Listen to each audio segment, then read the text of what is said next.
Today, we're stepping inside the private garage of the CEO of Bugatti, and I already know what's going through your mind. Bro, this is going to be a temple of Bugattis. Chiron here, Veyron there, maybe a Divo just chilling in the corner. I mean, come on, the man runs Bugatti, the brand that makes some of the most expensive, most absurdly powerful hypercars in the world. If anyone's garage is going to be flooded with Bugatti, it's got to be his, right? Well, wrong, and not just a little wrong, completely wrong. Because here's the twist, the CEO of Bugatti is a BMW fanboy, and I'm not talking casual, I like BMW's energy. No, this is a full-on, borderline obsessive relationship with the brand. BMW lovers, here's your challenge. Keep count of every BMW we spot in his garage, and drop your number in the comments at the end. I'm betting most of you are going to be shocked. Let's start with the obvious flex. Yes, he owns a Bugatti Chiron, price tag around $3 million.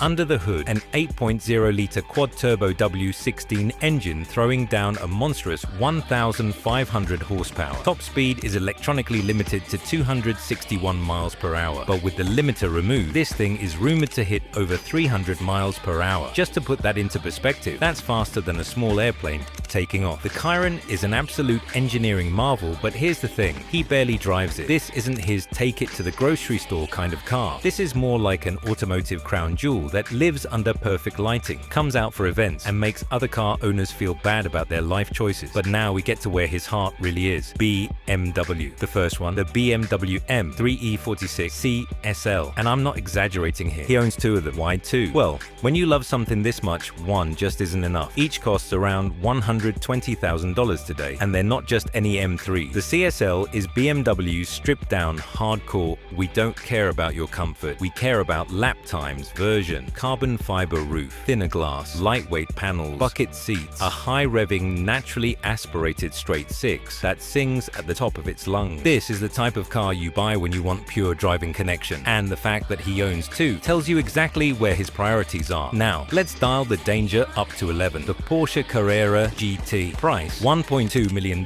This is not just a car, it's a legend, and also a bit of a villain. Why?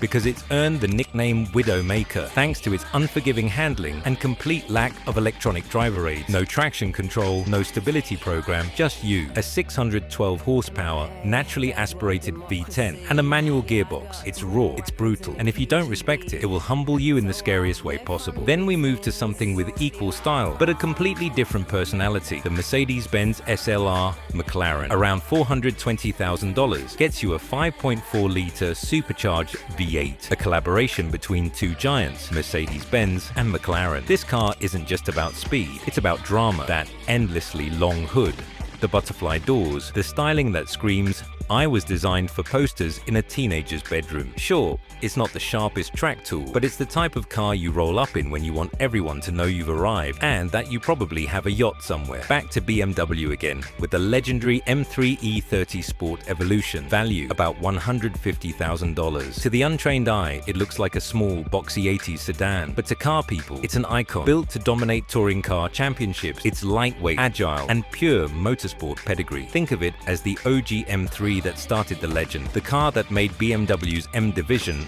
a household name. Then there's the Aston Martin Favis 12 Zagato Spider, and oh boy, this thing is special. Price, $3 million, but it's not just the price, it's the rarity. Only a handful of these exist on the planet. Designed by the legendary Italian coach builder Zagato, every curve, every crease, every surface is a work of art. And when you fire up that 6.0-liter V12, it sounds like an orchestra of thunder. This isn't just a car, it's rolling sculpture. If James Bond decided to go on a luxury road trip, this would be his weapon of choice. We're back in BMW territory with the M3E90. Worth over $95,000 today, it's the only M3 in history to get a naturally aspirated V8, 414 horsepower, and 8,400 RPM redline, and a sound so glorious it's borderline illegal. This car is all about emotion, the kind of thing that makes you take the long way home just to hear that exhaust note a few more times.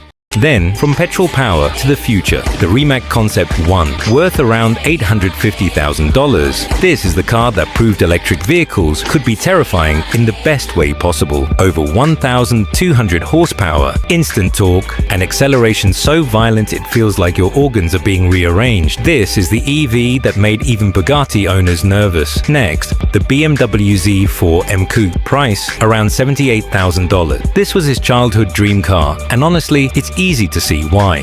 Compact, rear-wheel drive, a straight six engine, and a design that looks aggressive from every angle. This is one of those cars you buy for love, not for clout. Then comes the BMW F90M, 5 competition, $180,000 worth of pure dual personality. 1 minute, it's a comfortable executive sedan.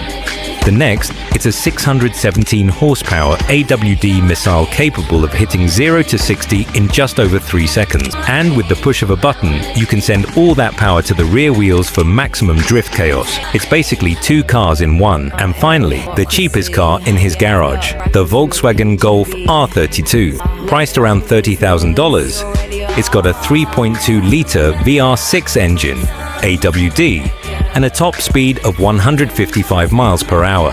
And here's the kicker. This is the one he drives every day. That's right.